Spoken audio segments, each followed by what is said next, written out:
বৃহত্তৰ মাকুমপথাৰ ৰঙালী বিহু উদযাপন সমিতিৰ ৰাহি ধনেৰে জনহিতাৰ্থে মাৰ্ঘেৰিটাত উৎসৰ্গিত কৰিলে এম্বুলেন্স।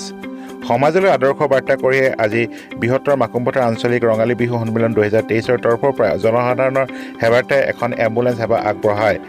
মাৰ্ঘেৰিটা মাকুমপথাৰ পাইনাৰ খেলপথাৰত অনুষ্ঠিত হৈ যোৱা ৰঙালী বিহু উদযাপন সমিতিৰ ৰাহি হোৱা ধনেৰে মাৰুতি ইক' এম্বুলেন্স ক্ৰয় কৰি আজিৰ পৰা বৃহত্তৰ মাকুমপথাৰবাসীৰ লগতে মাৰ্ঘেৰিটাৰ জনসাধাৰণৰ বাবে এই সেৱা মুকলি কৰি দিয়া হয়। এই উপলক্ষে মাৰ্ঘেৰিটা পাইনাৰ খেলপথাৰত সঞ্জীৱ বৰাৰ সভাপতিত্বত অনুষ্ঠিত মুকলি সভাৰ উদ্দেশ্য ব্যাখ্যা কৰে পাপু দত্তই। এই সভাতে বিশিষ্ট উদ্যোগপতি SK চৌবে, বিশিষ্ট সমাজকৰ্মী জ্যোতিষ ৰায়, ভকত শৰৎ গগৈ, সূৰ্য গগৈ, শিক্ষয়িত্ৰী এলেনা বেগমৰ লগতে কেইবাজনো গণ্যমান্য ব্যক্তি উপস্থিত থাকে। মুকলি সভাৰ পাছতে মাৰ্ঘেৰিটা অসামৰিক চিকিৎসালয়ৰ অধ্যক্ষ KC দাসে ফিতাকাটি ৰাইজৰ বাবে এম্বুলেন্স সেৱা মুকলি কৰে। বিহু উদযাপন সমিতিয়ে লোৱা এই সিদ্ধান্তক সকলোৱে ভূয়সী প্ৰশংসা কৰিছে। নমস্কাৰ সাংবাদিক বন্ধুসকল, সকলোকে আমি আজি এম্বুলেন্সৰ শুভাৰম্ভণি আপোনালোকৰ সভাত আপোনালোকৰ অনুষ্ঠান অহাৰ কাৰণে ধন্যবাদ জনাইছোঁ। আজি আমাৰ মাকুমপথাৰবাসীৰ বাবে এটা বৃহত্তৰ মাকুমপথাৰবাসীৰ বাবে এটা বৰ শুভ দিন।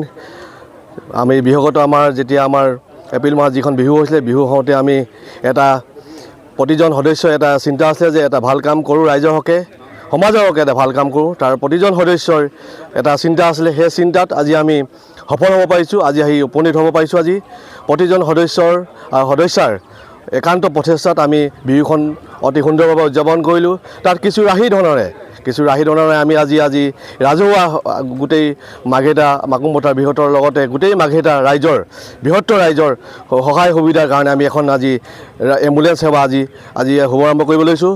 তাত আমি প্ৰতিগৰাকী আমাৰ বিহু কমিটিৰ সদস্যৰ লগতে মাৰ্ঘেৰিটাবাসী প্ৰতিজনৰ সদস্যৰ আমি সহায় সহযোগ কামনা কৰিছোঁ।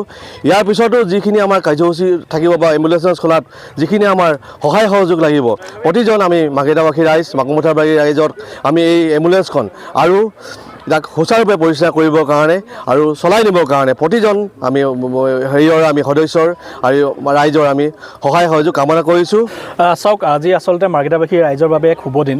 আমি বৃহত্তৰ মাকুমপথাৰবাসী ৰাইজৰ সৌজন্যত আমি 1 নং মাকুমপথাৰ পাইনাৰ খেলপথাৰত আমি ৰঙালী বিহু উদযাপন কৰিছিলোঁ।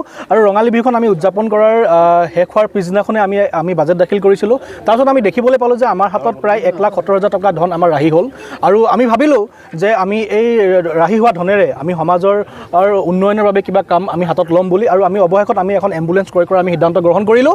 আৰু তাৰপিছতে আজি আমি এই এম্বুলেন্সখন ৰাইজৰ সেৱাৰ বাবে আজি আমি মুকলি কৰিছোঁ। আমি দেখিবলৈ পাইছোঁ যে আমাৰ এনে বহুত ঠাই আছে যি ঠাইসমূহত আজি তাৰিখলৈকে এম্বুলেন্স সেৱা ব্যৱস্থা শক্তিশালী ৰূপত হৈ উঠা নাই। গতিকে আমাৰ এম্বুলেন্সখনে যাতে অনাগত দিনত মাৰ্ঘেৰিটা সমষ্টিটোৰ বিভিন্ন ৰাইজক সকাহ দিব বুলি আমি আশা কৰিছোঁ। আৰু এই চেগতে আমাৰ এম্বুলেন্স সেৱা যি আমি আজিৰ পৰা আমি আৰম্ভ কৰিছোঁ, এই সেৱা কাৰ্যসূচী আমাক সহায় কৰাৰ বাবে আমি মাৰ্ঘেৰিটাবাসী মাকুমপথাৰবাসী ৰাইজক ধন্যবাদ জ্ঞাপন কৰিছোঁ। বিশেষভাৱে আমি মাৰ্ঘেৰিটা মহকুমাৰ আমাৰ সংবাদ মাধ্যমসকল, গণতন্ত্ৰৰ চতুৰ্থ স্তম্ভ সংবাদ মাধ্যমসকলক ধন্যবাদ জ্ঞাপন কৰিছোঁ যে আপোনালোকৰ যি সহায় সহযোগিতা আমি পালোঁ, তাৰ বাবে আজি আমি এই এম্বুলেন্স সেৱাটো মুকলি কৰিব বিচাৰিছোঁ। যিসকল ৰাইজে আমাক সহায় কৰিলে, যিসকল আৰ্থিকভাৱে কায়িকভাৱে যিসকল ৰাইজে আমাক সহায় কৰিলে, যি ভকত বৈষ্ণৱ আৰু আই মাতৃসকলে যিসকলে আমাক আশীৰ্বাদ দিলে, আৰু তাৰ ফলত যে আমি ৰাইজৰ বাবে আজি এখন এম্বুলেন্স আমি মুকলি কৰিবলৈ সক্ষম হৈছোঁ। গতিকে আমি সমূহ ৰাইজক ধন্যবাদ জ্ঞাপন কৰিছোঁ আৰু খুব স্পষ্ট কথা কৈছোঁ যে আজি মাৰ্ঘেৰিটাবাসী ৰাইজৰ বাবে সুখৰ দিন যে আমি এম্বুলেন্স সেৱা আমি ৰাইজৰ বাবে মুকলি কৰিছোঁ। আৰু অনাগত দিনত এই এম্বুলেন্সখনে মাৰ্ঘেৰিটা সমষ্টিটোৰ বিভিন্ন প্ৰান্তত চুকে কোণে গৈ এই এম্বুলেন্সখনে ৰাইজৰ বাবে, আমাৰ ৰোগীসকলৰ বাবে কিছু সহায় আগবঢ়াব বুলি আমি আশাবাদী।